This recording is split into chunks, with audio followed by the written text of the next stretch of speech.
starting with Libra. For you, it's going to be attracting people who treat you unfairly. And usually the relationship doesn't start that way. Usually the relationship starts good, it starts fair, it starts like a fantasy. In fact, for both of you, for Libra, Sun, Moon, Rising, Pisces, Sun, Moon, and Rising, there's always delusion with love with you guys.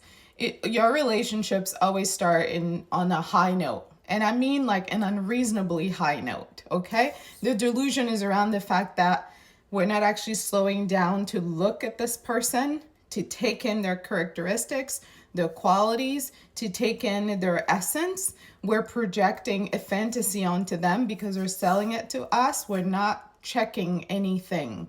We're just believing what they're giving us, and we're running with a little bit of giving us and putting a lot of magic on it and creating a whole new story that pins them in a whole new loving, fantasy-ridden, like persona that is very, very far from reality.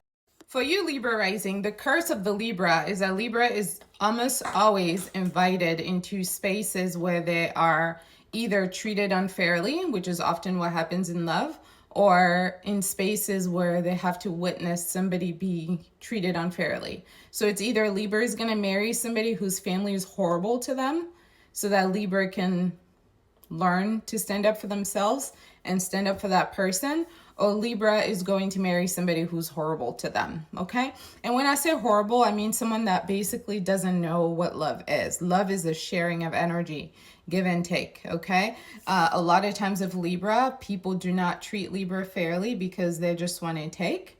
They don't want to give. They don't actually believe in give and take, which means they don't know how to love. For you, Pisces, it's that you attract people who have never been loved before, people who are dehydrated when it comes to love, people who are in desperate need of acceptance, of love, of receiving nurturing, of receiving support.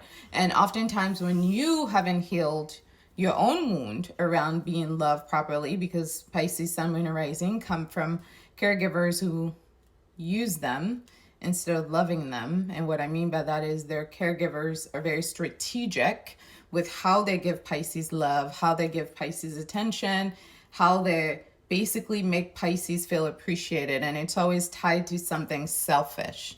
Pisces, Sun, Moon, and Rising are raised by people who are emotionally selfish, people who are not capable of emotional depth, people who come into relationships with that Pisces with the intent of getting something from them. And they know how to manipulate Pisces, Sun, Moon, and Rising children to get exactly what they want from them.